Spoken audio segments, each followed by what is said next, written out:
Will you dance for me?"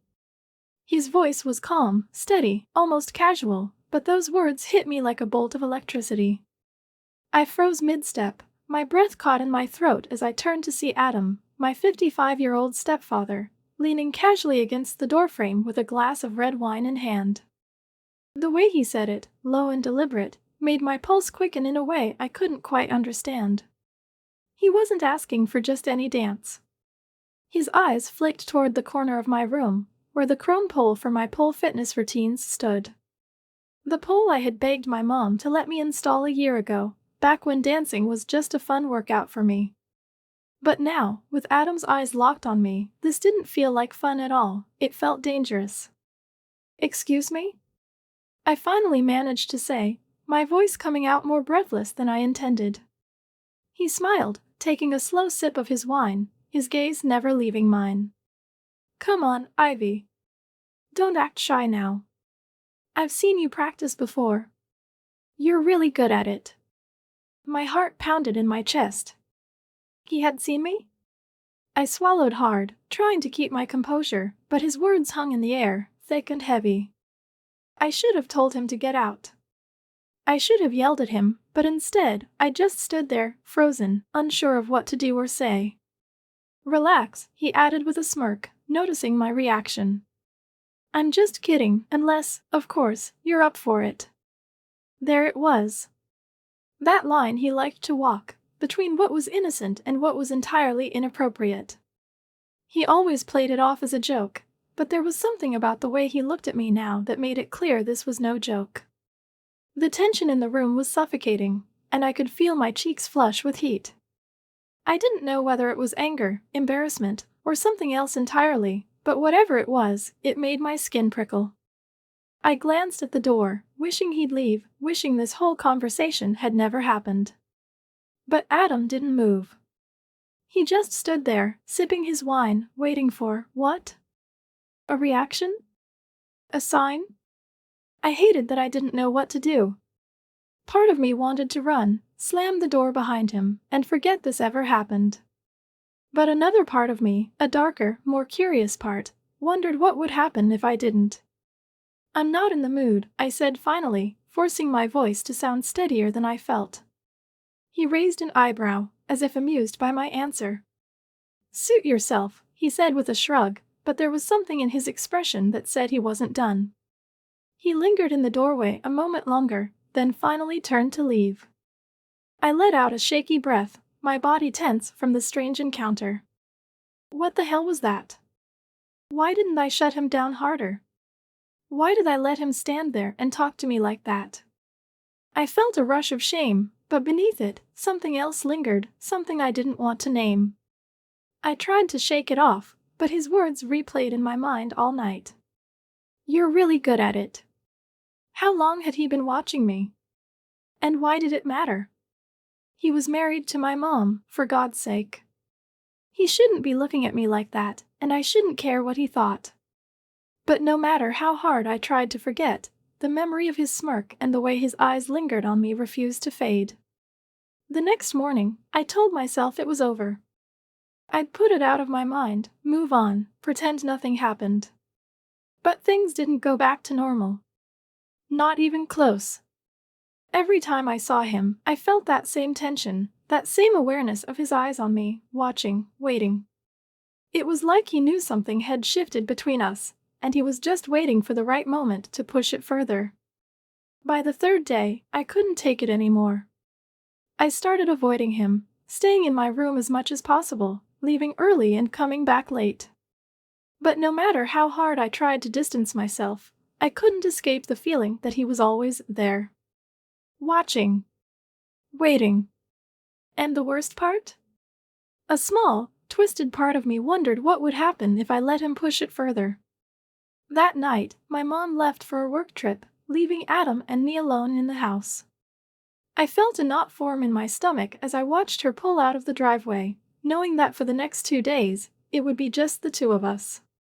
I tried to tell myself I was overreacting, that nothing would happen, but deep down, I knew better. I stayed locked in my room most of the evening, trying to avoid him entirely. But around 9 p.m., there was a soft knock on my door. My heart jumped into my throat as I stared at the handle, willing it not to turn. "Ivy?" Adam's voice came through the door, low and casual. "Mind if I come in?" Yes. I minded. I minded a lot. But for some reason, my mouth refused to form the words. Instead, I just stood there, frozen in place. When I didn't answer, he opened the door anyway, stepping inside with a bottle of wine and 2 glasses. He closed the door behind him, cutting off my only escape route, and I felt my heart race with a mix of fear and something else. "I figured we could talk," he said, setting the glasses down on my desk and pouring the wine. He handed me a glass, his eyes meeting mine with that same amused glint from before. "You seem tense." I hesitated, staring at the glass in his hand. I didn't want to drink with him, didn't want to be anywhere near him, but something about the way he was looking at me made it hard to say no. "Just 1 glass," I said quietly, taking it from him. He smiled, taking a sip of his own. "Good girl." That simple phrase sent a shiver down my spine. I told myself it was nothing, that I was reading too much into it, but the way he said it, it felt deliberate. Calculated. We drank in silence for a few minutes, the tension between us growing thicker with every passing second. I tried to focus on the wine, on anything but the way he was watching me, but it was impossible to ignore. "I wasn't serious, you know," he said suddenly, breaking the silence. "About the dance." I glanced at him, surprised by his words. "Then why did you say it?" He shrugged, swirling the wine in his glass. "Just wanted to see how you'd react." "Well, congratulations." "You made things weird," I snapped, setting my glass down harder than I intended.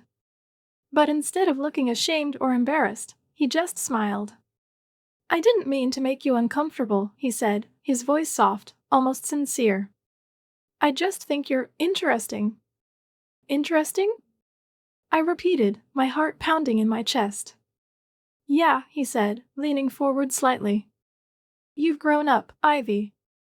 You're not a little girl anymore. And I guess." I noticed. His words hung in the air like a bomb waiting to go off. My mind raced, trying to process what he had just said. This was wrong. This was so wrong. But before I could say anything, he added, "Don't worry. I won't tell your mom." I had been into pole dancing for almost a year now. It started as a hobby, something that made me feel confident, strong, and yes, attractive. There was something empowering about spinning gracefully, mastering moves that required both control and fluidity. I never thought much about how others might see it. It was just my thing, my private escape.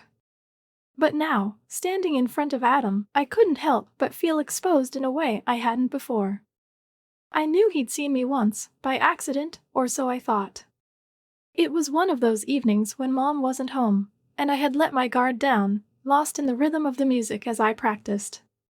He must have walked past the slightly open door. I noticed too late, catching a glimpse of him quickly turning away. I didn't think much of it then, but now, it all felt different. His eyes locked on mine, and I felt trapped under that gaze. He wasn't doing anything overtly wrong. He wasn't touching me or even saying anything explicitly inappropriate. Yet, something in the way he looked at me, in the way he stood just a little too close, made my pulse race in ways I didn't want to admit. "So," he said again, taking another step forward, closing the door quietly behind him. The soft click of the latch sounded unnervingly loud in the silence of my room. "Are you going to dance, or?" His voice trailed off, but his smirk stayed firmly in place, like he already knew how this would end. I swallowed hard, feeling a wave of emotions rise inside me: shame, irritation, but also something wild, something I couldn't quite name. "No," I said, my voice firmer than I felt. "I'm not in the mood." He chuckled softly, as if amused by my attempt to brush him off. "Come on, Ivy. Don't be like that. You're so good at it. Why keep all that talent to yourself?" His words dripped with something that made my skin prickle, though I couldn't tell if it was anger or something more dangerous. "Adam, stop," I said, my voice trembling slightly despite my best efforts. "This is weird." He tilted his head, as if considering my words. "Weird? I didn't mean to make you uncomfortable," he said, his tone softening. "I just thought, well, you always seemed so confident when you dance. I figured you wouldn't mind showing off a little." But if I misread things, he trailed off, leaving the sentence hanging in the air. The way he said it, so casual, so calm, it was infuriating. He was acting as though this was all perfectly normal, as though I was the one overreacting. And maybe that's what bothered me the most. Because deep down, a part of me didn't want him to leave. A part of me liked the attention, even if I hated to admit it. "Why are you even here?" I asked, crossing my arms over my chest, trying to regain some sense of control. He shrugged, taking another sip of his wine. "Your mom's out of town. It's just us tonight. I thought we could hang out, get to know each other better." His smile was almost disarming, but I wasn't fooled. There was something else beneath the surface, something he wasn't saying outright but was making very clear with every glance, every word. "I don't think that's a good idea," I said quickly, stepping back toward my desk, hoping the distance would help me think clearly. "Relax," he said again, setting his glass down on the nightstand. "I'm not going to bite. Unless, of course, you ask nicely." That was it. The line he crossed with those words sent a jolt through me, a mix of anger and something far more dangerous. I should have thrown him out right then and there. I should have screamed, told him to get lost, but instead, I just stood there, heart pounding in my chest, mind racing with 1,000 thoughts I didn't want to have. He noticed my hesitation, and that damn smirk grew wider. "I'm kidding," he said, raising his hands in mock surrender. "You're too easy to mess with, Ivy. Don't take it so seriously." But I wasn't laughing. There was nothing funny about this, nothing normal. And yet, I couldn't deny that part of me didn't want it to stop. Part of me wanted to see how far he'd go. "You should go," I said finally, forcing the words out. "Sure," he said easily, but he didn't move right away. He stood there for another long moment, his eyes flicking over me one last time before he turned toward the door. "But if you change your mind," he left the sentence unfinished, the implication hanging in the air like a storm cloud. As soon as the door closed behind him, I let out a shaky breath, my hands trembling slightly. What the hell just happened? Why didn't I shut him down harder? Why did I let him get to me like that? I paced the room, trying to calm myself, but my thoughts were spinning out of control. This wasn't just some awkward moment with a family member. This was something else entirely, something I didn't know how to handle. And worst of all, I couldn't stop thinking about it. About him. About what might have happened if I hadn't told him to leave. I hated that he had this effect on me, hated that I couldn't just brush it off. But no matter how hard I tried, I knew this wasn't over. Not by a long shot. Because deep down, I could feel it, that tension, that pull between us.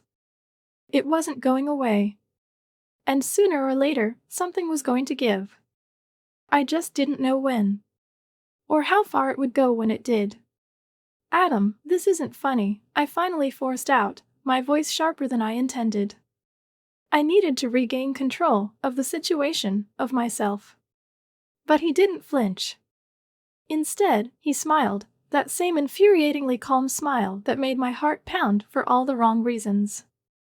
"I know it's not funny," he said smoothly, taking a deliberate step closer. "But come on, Ivy. You love dancing. Why not do it for someone who appreciates it?" His voice was soft, almost gentle, but each word carried something more. Something unspoken, something dangerous. I started, but he cut me off with a shrug. "You can always say no." His tone was casual, as if this entire conversation wasn't wildly inappropriate. He raised his glass to his lips, watching me carefully over the rim as he took another slow sip. I wanted to scream at him, to tell him to get out and never come near me again. But instead, I just stood there, frozen. Why couldn't I tell him to leave? Why was I letting him stay? My mind raced, but no answer came, only the suffocating tension hanging between us. He took another step forward, setting his glass down on the small table beside me. The clink of the glass against wood sounded deafening in the otherwise silent room. Now, he was close enough that I could smell the faint mix of wine and aftershave clinging to him. It was oddly intoxicating, and I hated myself for noticing. "If you change your mind," he murmured, trailing off as he leaned in just slightly, his eyes locking with mine.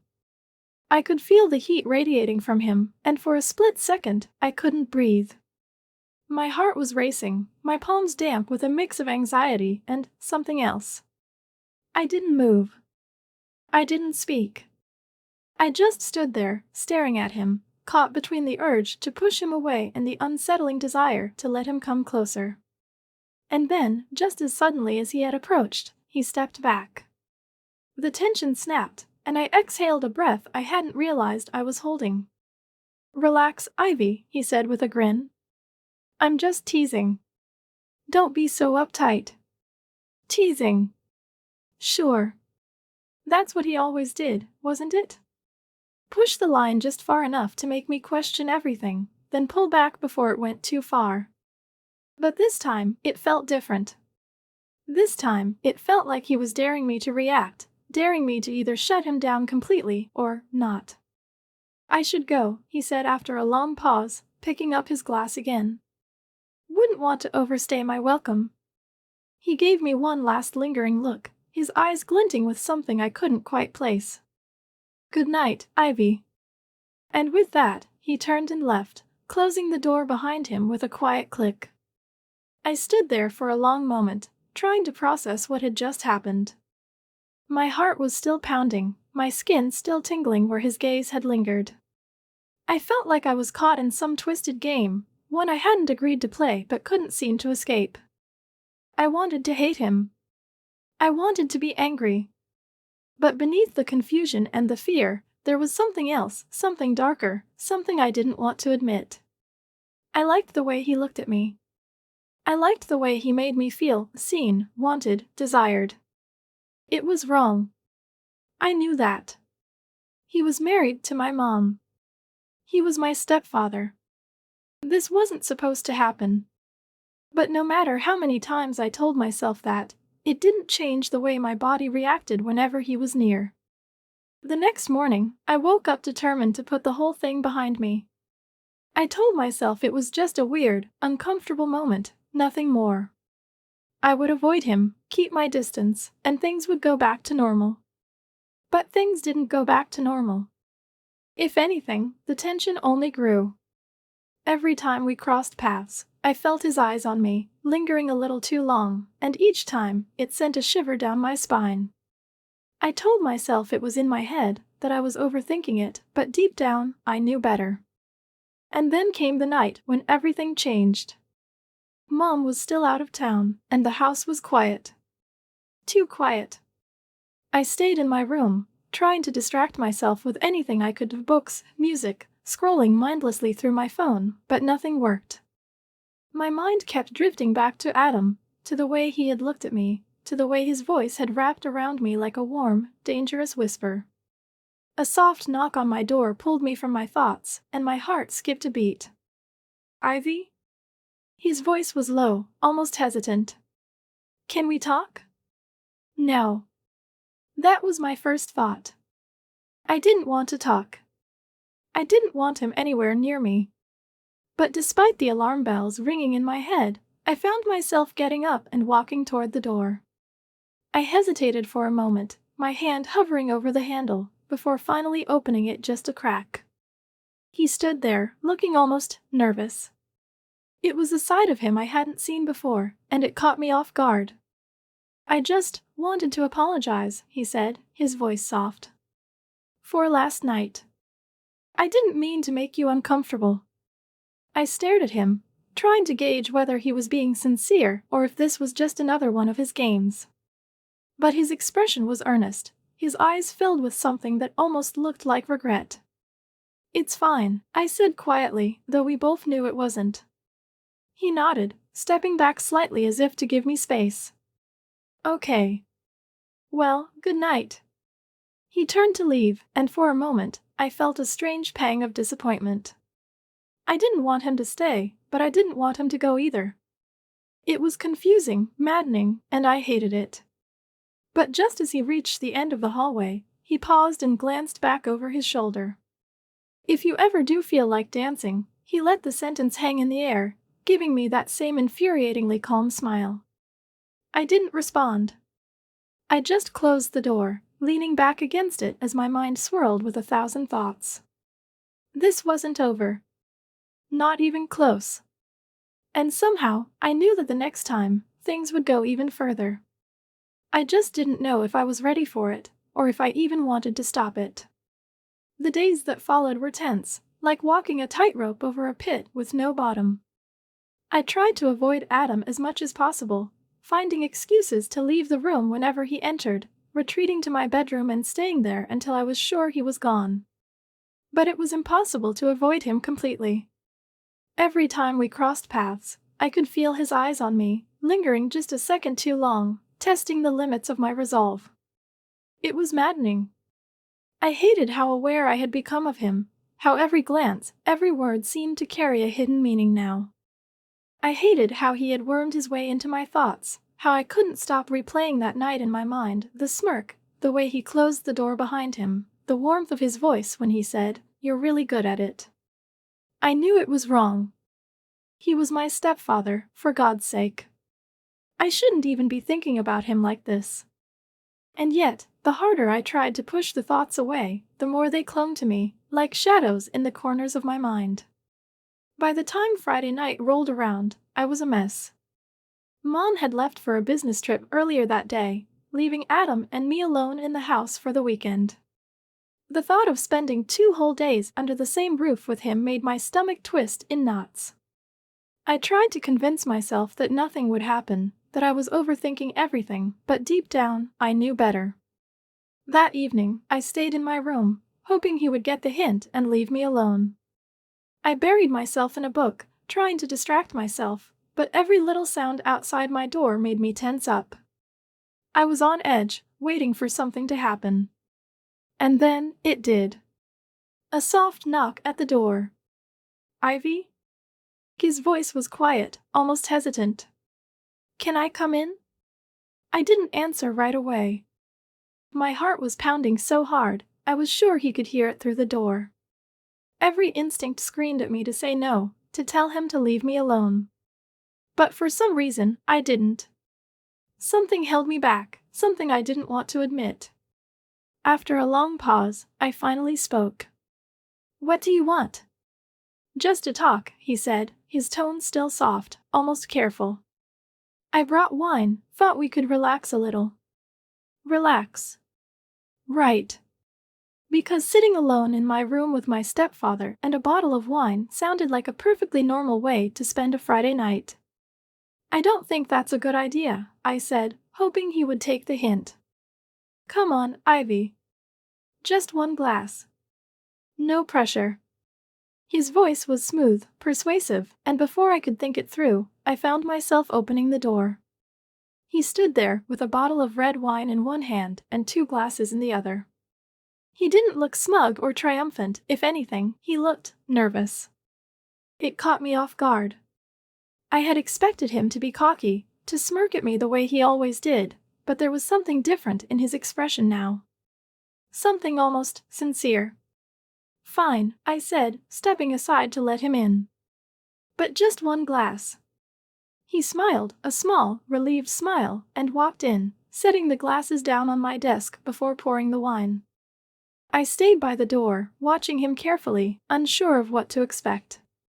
"Thanks for letting me in," he said, handing me a glass. "I didn't want things to be weird between us." I raised an eyebrow. "You think things aren't weird already?" He chuckled softly, taking a sip of his wine. "Fair point. But I didn't mean to make you uncomfortable the other night. I was just being stupid." I stared at him, trying to gauge whether he was being sincere or just playing another game. His expression was earnest, his eyes meeting mine without a hint of the teasing glint I had grown used to. "Why did you say it?" I asked after a moment, my voice quieter than I intended. "Why ask me to dance for you?" He sighed, setting his glass down and running a hand through his hair. "I don't know. I guess. I just wanted to see if you would." "Well, I didn't," I said firmly, crossing my arms over my chest. "I know. And I respect that," he said, his voice low and serious. "But can I be honest with you?" I hesitated, unsure if I wanted to hear what he had to say. But curiosity got the better of me, and I nodded. "I see you, Ivy," he said quietly, his eyes locking with mine. "Not just as my stepdaughter. You've grown into this incredible, confident woman, and I guess I didn't know how to handle that." His words hit me like a punch to the gut. I opened my mouth to say something, anything, but nothing came out. I didn't know how to process what he had just said. Part of me wanted to scream at him, to tell him he was crossing a line he had no right to cross. But another part of me, a darker, more dangerous part, liked hearing it. Liked knowing that he saw me, that he noticed me in a way he wasn't supposed to. "I don't want to make things harder for you," he continued, taking a step closer. "If you want me to leave, I'll leave. No questions, no arguments. Just say the word." I stared at him, my heart racing, my mind spinning with 1,000 conflicting thoughts. I should have told him to go. I should have slammed the door in his face. But instead, I just stood there, frozen, caught in the web of tension he had spun around us. "I don't know what I want," I admitted, my voice barely above a whisper. And that was the truth. I didn't know what I wanted. I didn't know how to feel, what to think. All I knew was that something was happening between us, something I couldn't stop, something I wasn't sure I even wanted to stop. The conversation dragged on longer than I expected. Maybe it was the wine, maybe it was the way Adam managed to make me feel at ease despite everything. Before I realized it, I found myself laughing at his jokes, the tension in the room slowly dissolving, or so I thought. But then, out of the corner of my eye, I caught him glancing at the pole again. This time, the look wasn't subtle. His eyes lingered, and when he finally turned back to me, there was no mistaking what he was about to say. "Maybe now? Just once. For me." His voice was low, almost a whisper, but it hit me like a shout. My heart started racing, my breath quickening as I tried to think of something to say, anything that would put a stop to this. But nothing came. Instead, I just stared at him, the room suddenly feeling too small, too warm, too charged. The logical part of my brain was screaming at me to walk away, to tell him this had gone too far. But another part of me, one I didn't want to acknowledge, felt a pull. A dangerous, magnetic pull that made my legs move before my mind could catch up. Slowly, I stood up, my movements hesitant, unsure. Adam didn't say a word. He just watched, his gaze steady, intense. I could feel his eyes following me as I walked toward the pool, each step making my heart pound harder. Every instinct told me this was wrong, that I should turn around and end this now. But something inside me refused to stop. I gripped the pole, my fingers trembling slightly. At first, I moved slowly, awkwardly, like I was still trying to talk myself out of it. But then I closed my eyes, took a deep breath, and let myself go. The music wasn't playing, but I didn't need it. I knew the rhythm by heart, the moves coming to me naturally as I let my body take over. At first, I felt nothing but nerves, but as I moved, something shifted. The familiar sensation of control, of confidence, began to replace the anxiety. This wasn't just about dancing anymore. This was something else entirely. His gaze wasn't like the empty stares of strangers at the gym, it was focused, heavy, making me feel seen in a way that was both thrilling and terrifying. I spun, arched, let my hair fall over my face, anything to avoid looking directly at him. but I could still feel his eyes on me, following every movement, every curve. And with each passing second, the tension in the room grew thicker, more palpable. When I finally stopped, out of breath, I turned to look at him. His expression was unreadable, but his eyes said everything. They were dark, intense, and locked on me like I was the only thing in the room. His breathing was heavier now, like he was trying to keep himself in check. He trailed off, his voice lower than before. He cleared his throat, trying to sound casual, but it didn't work. That was incredible. The silence that followed was deafening. My pulse was still racing, but now, it wasn't just from the dancing. I could feel the weight of what had just happened, the unspoken line we had crossed. I opened my mouth to say something, anything, but no words came. Instead, we just stood there, staring at each other, the air between us thick with tension. I didn't know what would happen next. I didn't know if I wanted to know. But then Adam took a step closer, breaking the silence. "Ivy," he said softly, his voice hesitant, like he wasn't sure if he should continue. "I didn't mean to. I didn't let him finish." "It's fine," I said quickly, cutting him off before he could say something that would make this even harder. "It's late. You should probably go." For a moment, he didn't move.